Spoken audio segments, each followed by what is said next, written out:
My name is Adit Singh. I'm a partner here at Cota Capital, and Bobby and I here lead the enterprise venture practice.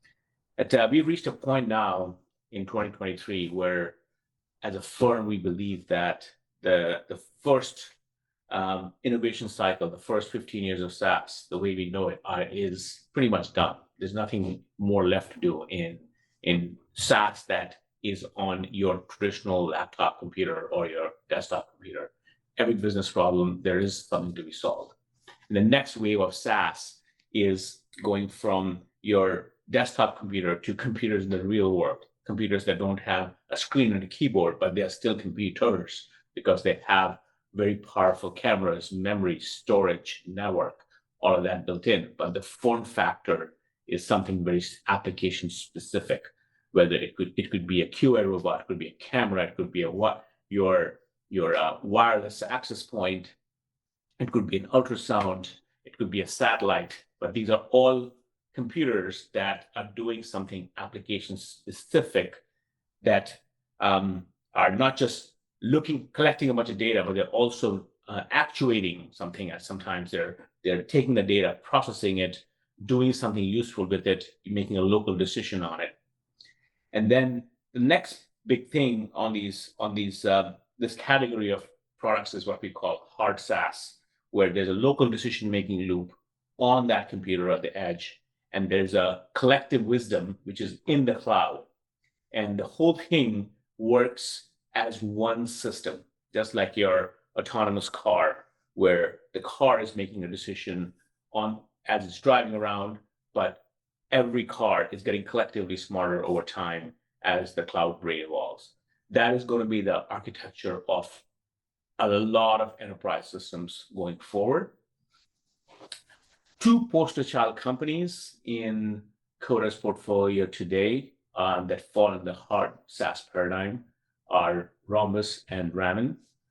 Rhombus is led by Garrett Larsson, founder and CEO. Partho is the leader of Ramen. He's the founder and CEO of Ramen.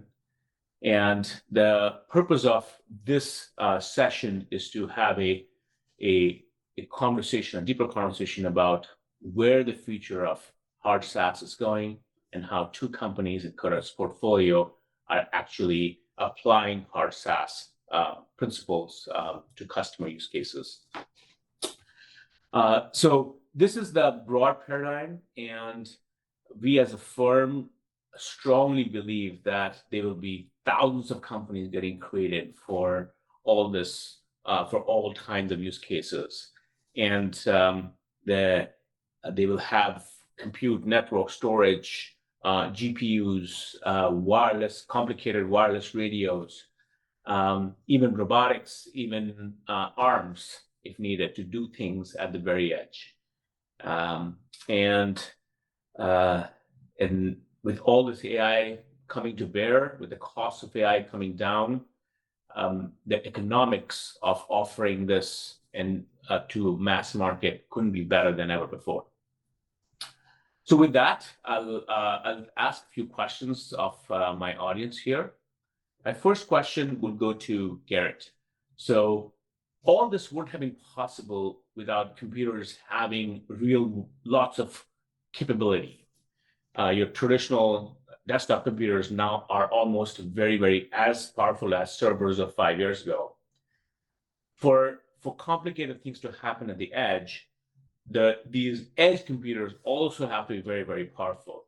I'd love to get your perspective, Garrett, on what's inside the computers that Rhombus sells. They happen to be in the form factor of cameras, but what's inside them, and what are the things what are the kind of capabilities that these objects or these computers can do? Yeah, so that's a good question. And the way I like to describe our cameras and a lot of our sensors too, and it's just background for those that don't know, Rhombus provides enterprise physical security. The easiest way to think about that for the audience is if you're familiar with Ring at home, the Ring doorbells, Nest, we do that, but we do that for large enterprises, companies that have lots of locations or large school districts. So giving all of these sensors for those companies to better understand their physical environment, to better protect it, to better secure it.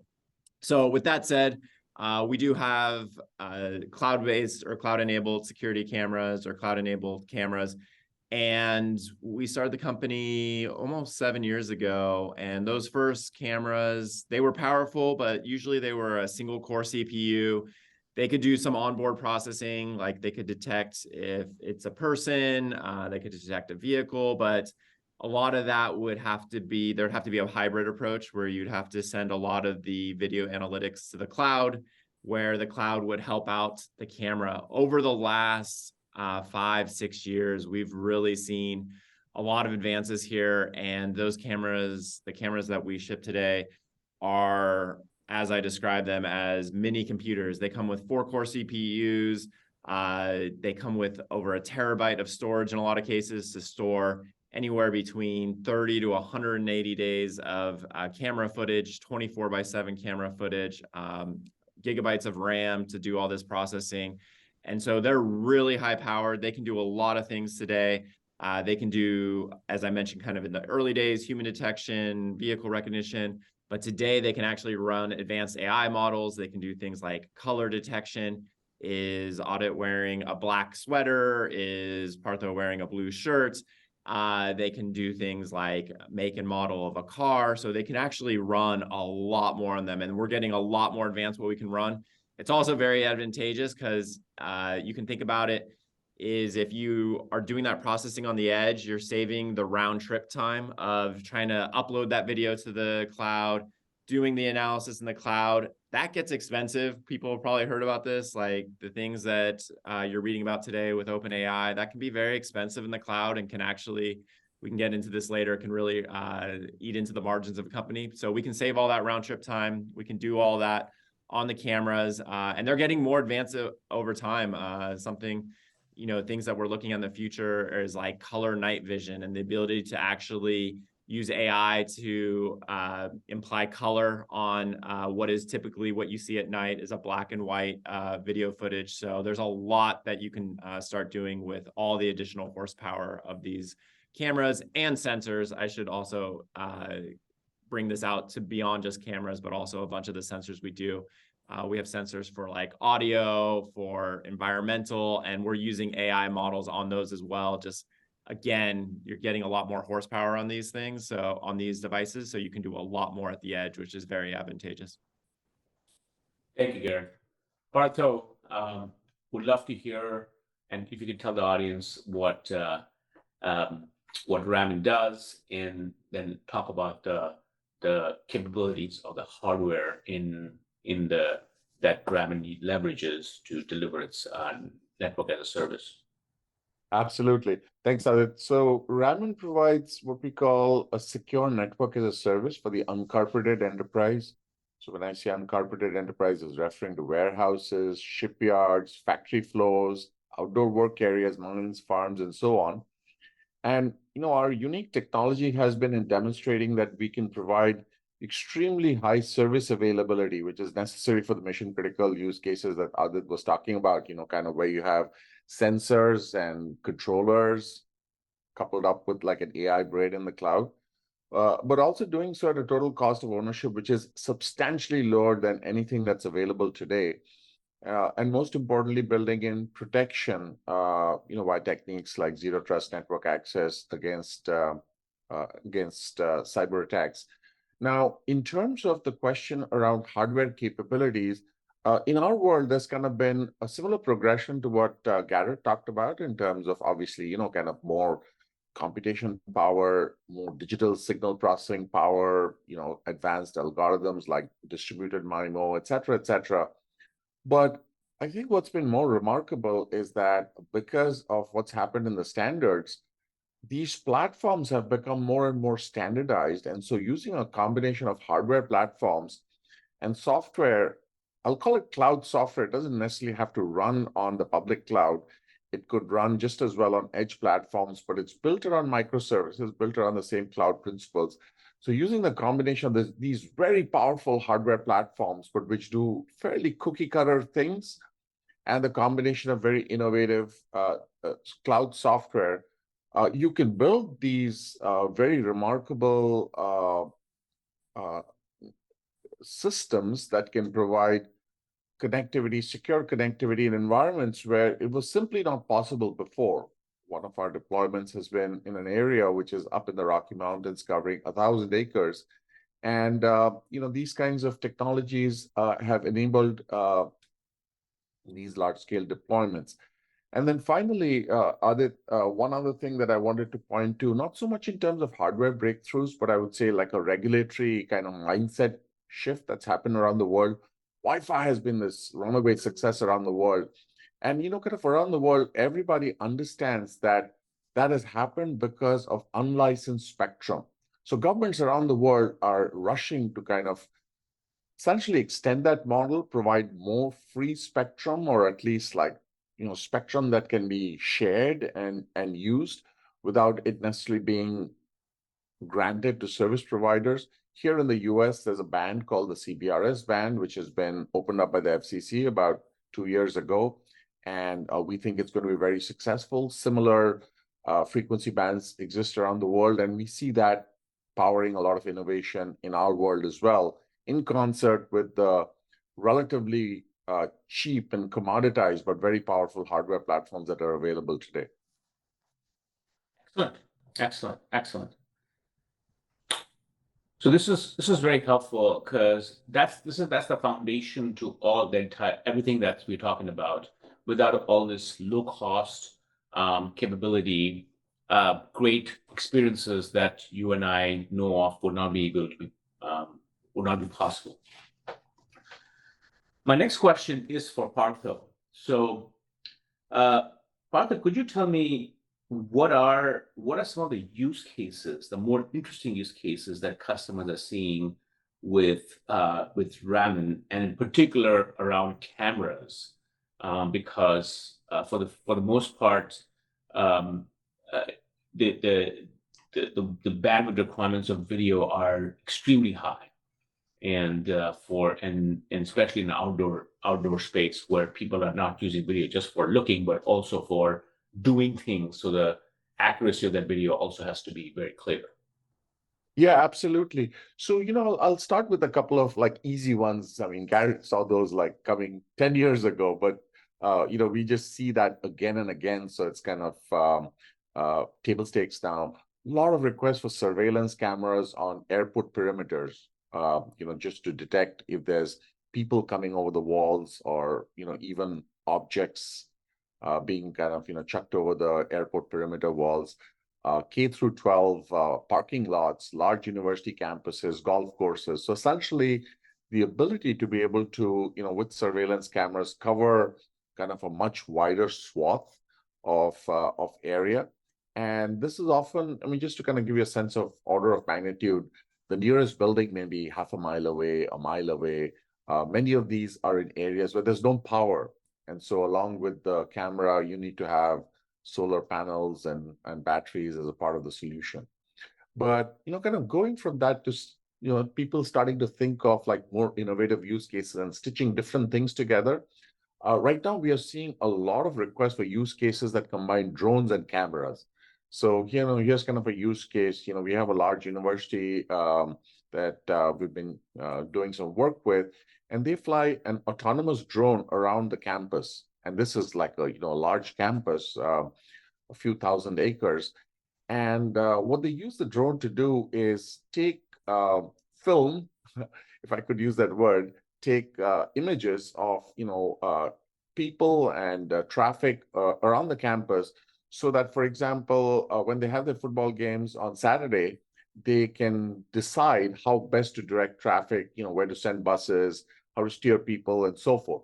Now, mind you, this is completely autonomous. The drones are flying on their own, and the feeds are coming in, and then you have kind of these automated ways of essentially doing distributed parking, if that's the right term.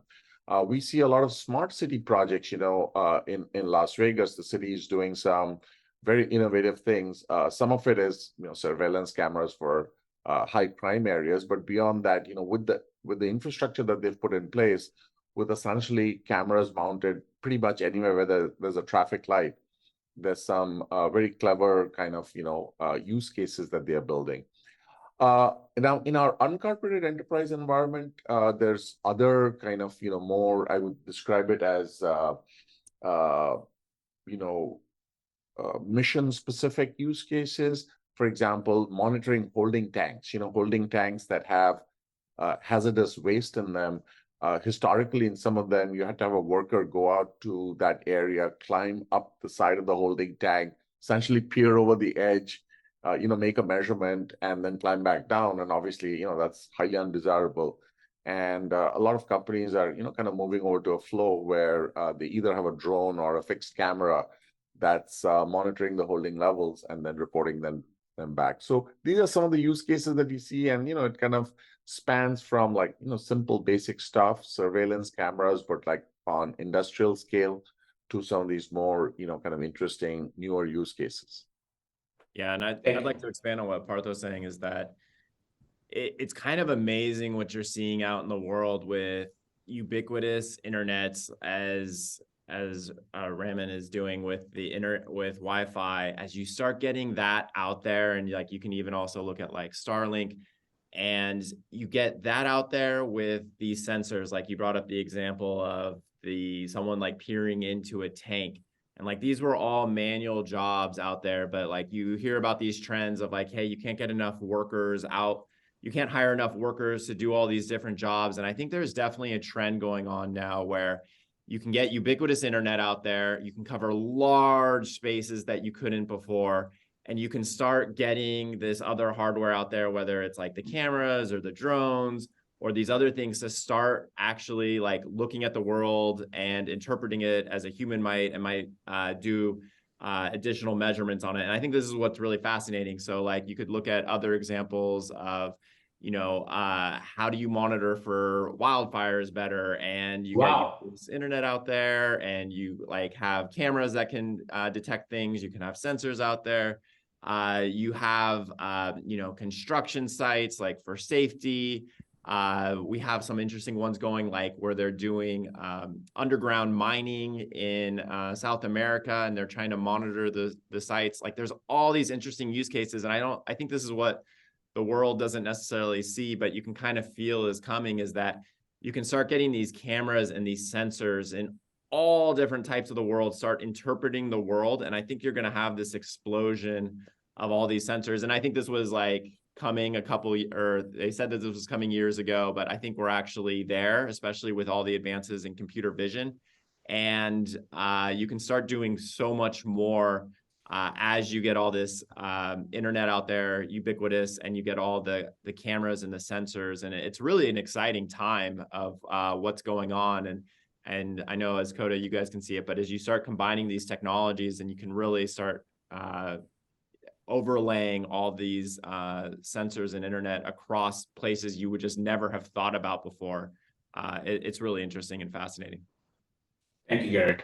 Partho, I'd love to hear more from you on what is so unique about Ramen? Why can Ramen do this now versus just using your traditional Wi-Fi access? Yeah, I think, just to, go back to physics for a moment, what happens is that in communication theory, the range, the coverage area really boils down to a combination of transmit power and receive sensitivity. So think of it as how loud am I speaking, and how good your ears are. Sorry, that's kind of maybe a little too simplistic sounding, but really that's what it boils down to.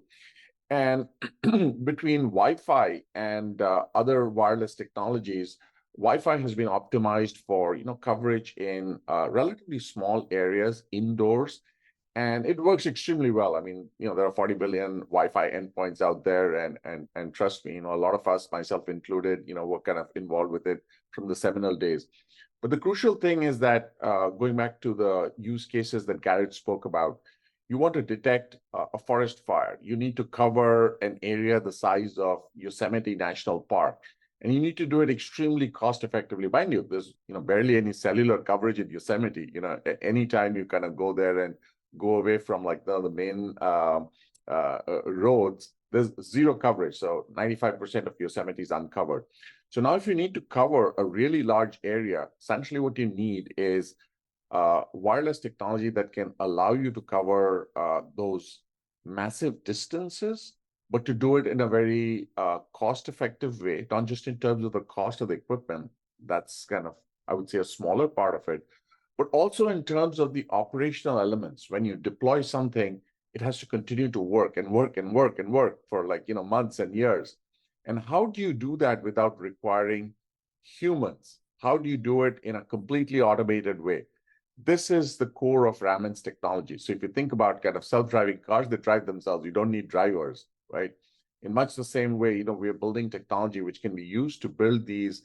I love Garrett's term. He said, kind of these large-scale wireless internets. That's what we are building. And we're doing it in a way with technology that allows it all to be deployed very easily, and then for it to stay operational without any human involvement. Thank you, Partho. I love Garrett's point around interpreting the world, and obviously all of that can only be enabled by this thing that everyone's talking about called AI. Garrett, I'd love to hear about what are you guys doing with AI? What are some of the latest breakthroughs in AI that Rhombus is applying in its sensor suite? And then Partho, I'll ask the same question of you right after that. Yeah, it's a really exciting time. Obviously, there's tons of headlines around it. In our space, this has really been going on for 3 or 4 years. There were some some big breakthroughs in computer vision a few years ago that started enabling a lot of what we can do today. And what's really amazing about it is you're seeing this shift. And in our industry specifically, the core dominating use case was security. And I'll even go one step further and say insurance. Like, hey, someone breaks in, I want to see who does it, and hopefully you can capture the person. And it's kind of like an after the fact tool. But what you're seeing, and you're seeing the conversation, what we're seeing is the conversation starting to shift, especially in larger enterprises of, yes, of course, this can do security, but what else can you tell us about the business? Like maybe I'm a manufacturer and I'm manufacturing widgets. Can you start doing quality control? Maybe I run a bunch of gyms and I want to know how many machines are getting used and how many minutes per day they are, because I want to know if I'm utilizing the space correctly or if I should put some other machines in that space. I'm a construction site. Hey, how many people are on the construction site in a given day? Are there people in places they're not supposed to be? Are people wearing hard hats? Are they wearing the vest? Like there's just tons of use cases that come up all the time where people are starting to realize like, hey, I have all these cameras up. Yes, they're doing security, but can they do much more? And I think we're on the cusp of seeing an explosion here of people actually using these for productivity in the business. This will be a multi-year, it could even take a decade. I think even we see this kind of with self-driving cars, like it takes a long time for people to get comfortable with the technology, for the technology to evolve, but we're seeing it more and more every day. And it's really exciting. And the use cases, I mean, we could brainstorm probably 1,000 use cases, and every industry has their own where they can use cameras and sensors to interpret more of the world. You don't need people constantly watching things. You can get more productivity out of your businesses.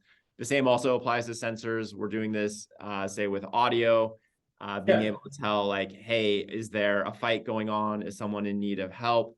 We're doing this with environmental sensors. A good classic use case in the United States is vaping. There's a vaping epidemic in schools. Being able to run the models, being able to test that air, and being able to actually see if vaping is going on, which is actually something that's very difficult to test the air quality and detect that.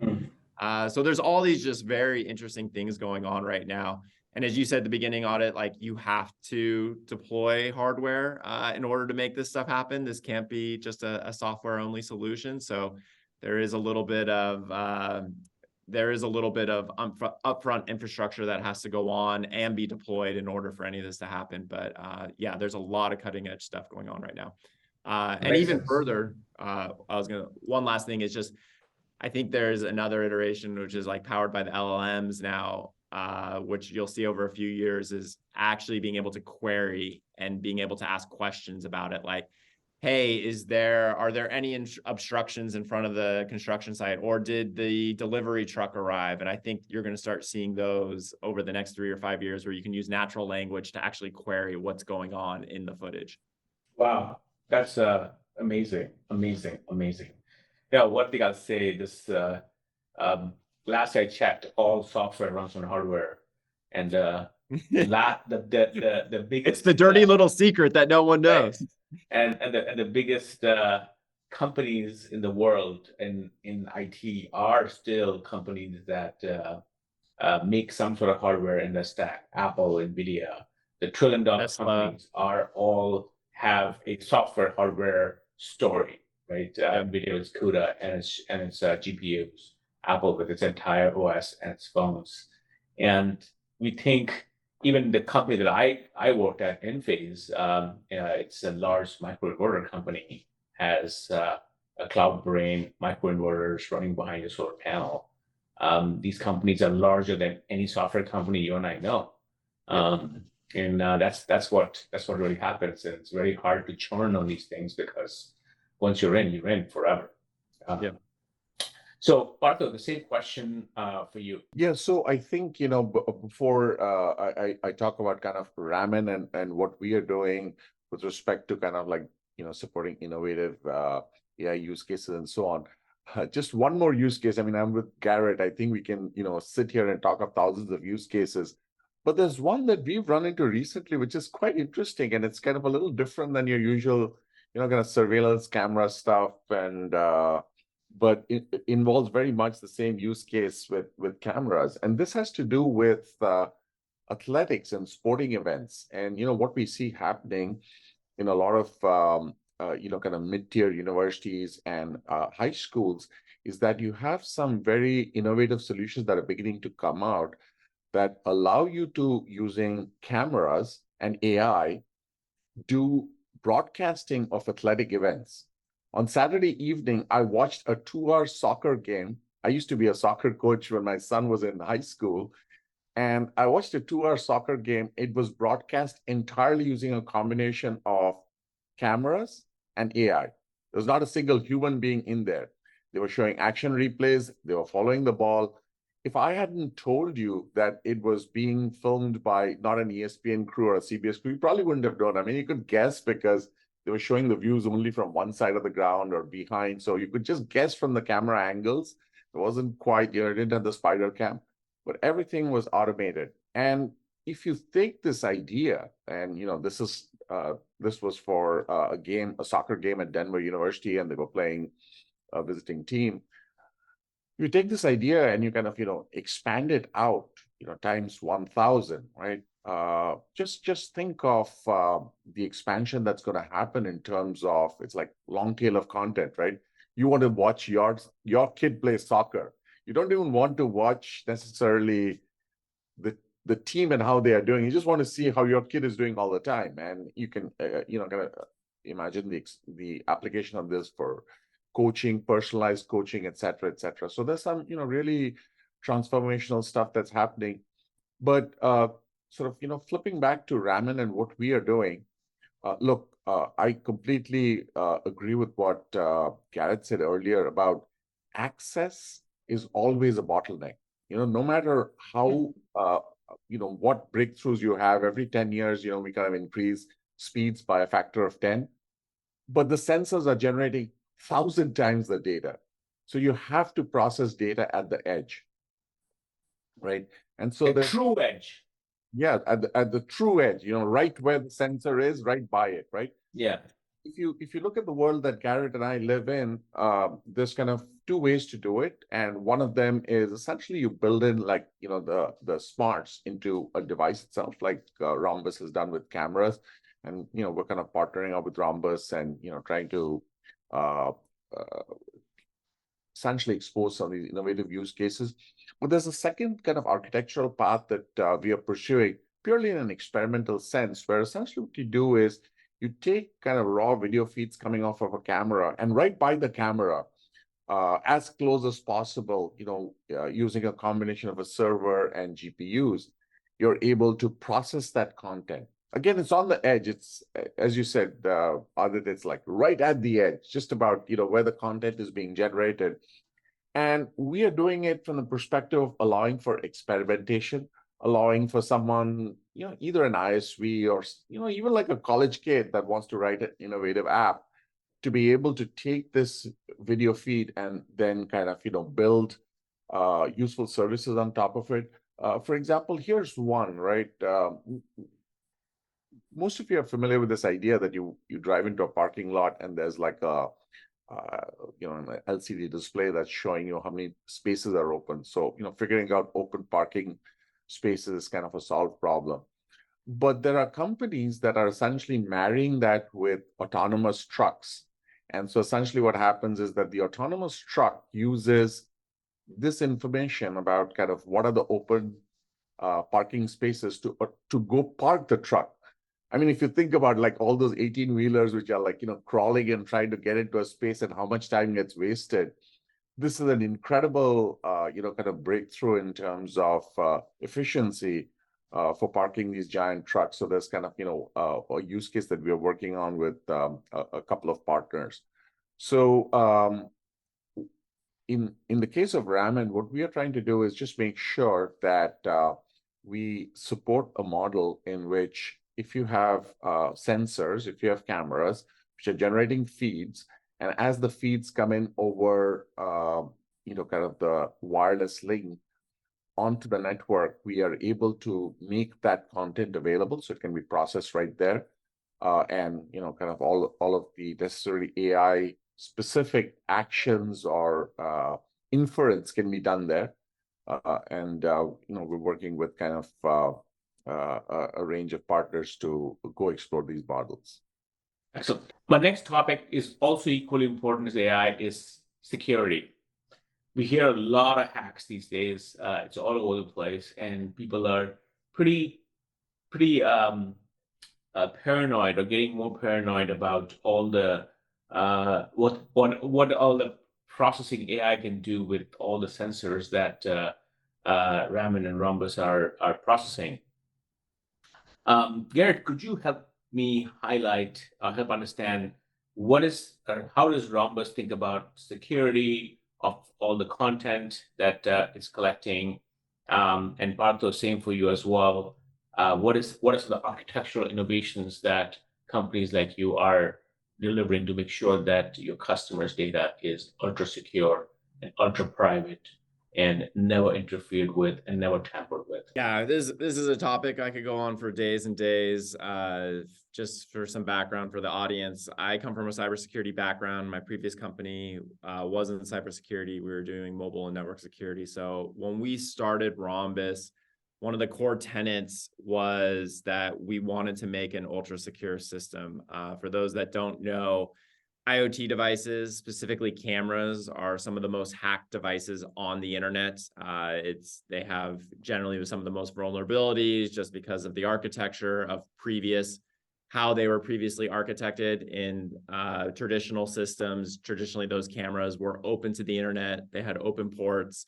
For those that don't know, it basically just means that your camera is always listening and someone could try to connect to it and essentially hack into it. And that's why they're some of the most vulnerable devices on the internet. Our system, first and foremost, has no open ports. It doesn't allow any listening. You can't connect to it unless you are within our system.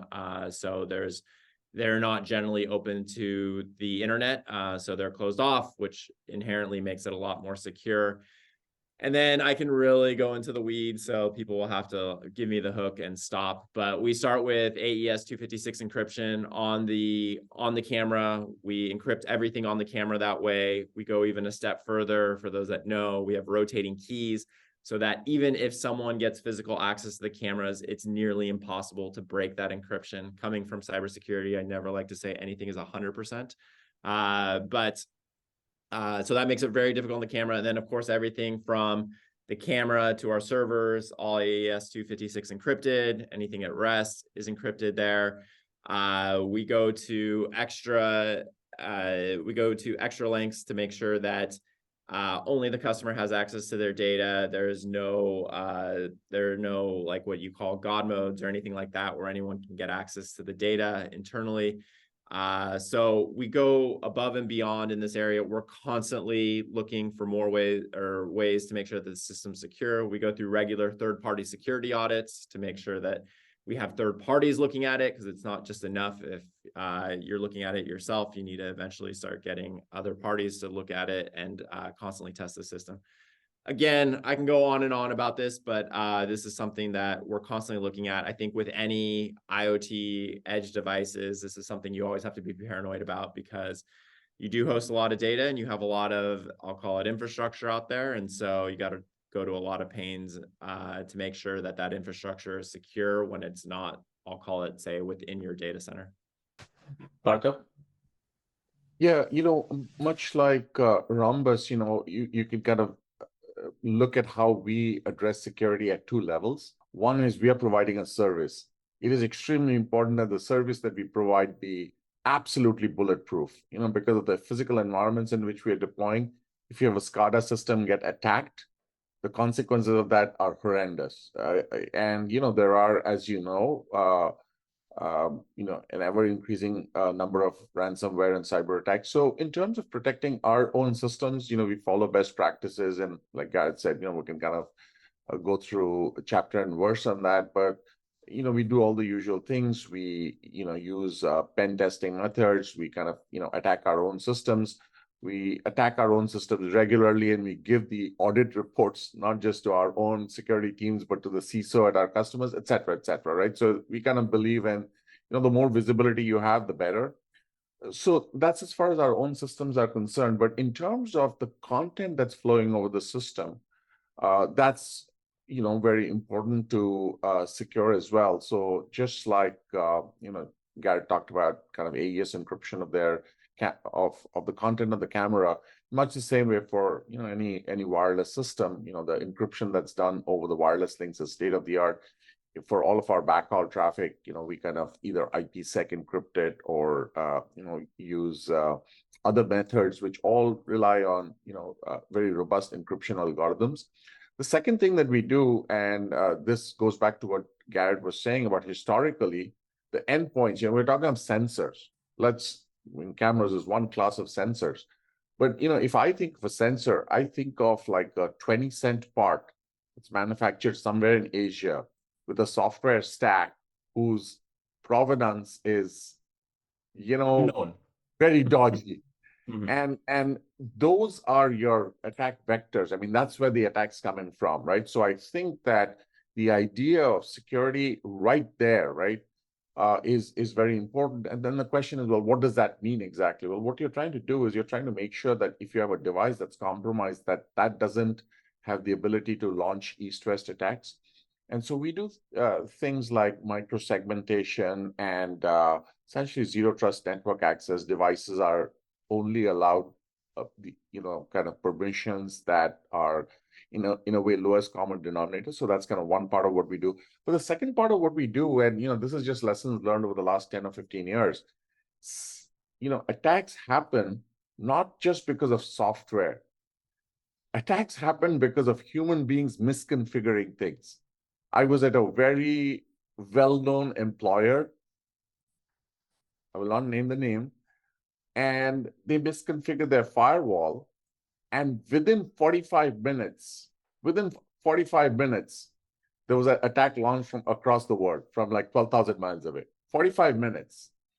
And so I think the lesson learned is that what you need to be able to do is, for a lot of these types of security enforcement, the policies and the actual configurations all need to be auto-generated. So what we have done, I talked about the self-driving car analogy in terms of how we do deployments. In much the same way, for all of our security policies, for all of the configurations, everything is cookie cutter, and everything is, there's nothing that a human being out in the field or, sitting at a knock needs to go in and configure. So we've eliminated the possibility of human error. Of course, there are still, kind of never say never, like Garrett said, but we've taken kind of the appropriate protections, we think, to secure both our system as well as all of the content that flows on top of our system. Excellent. Last thing I'll say, guys, thank you again for taking the time to share your thoughts. I think hard SaaS is going to be very, very large, and companies like Ramen and Rhombus are at not just trailblazing it, but actually having a ton of success in this market. And we're nothing but lucky to have a chance to partner with you guys on this. Thank you again for your time today.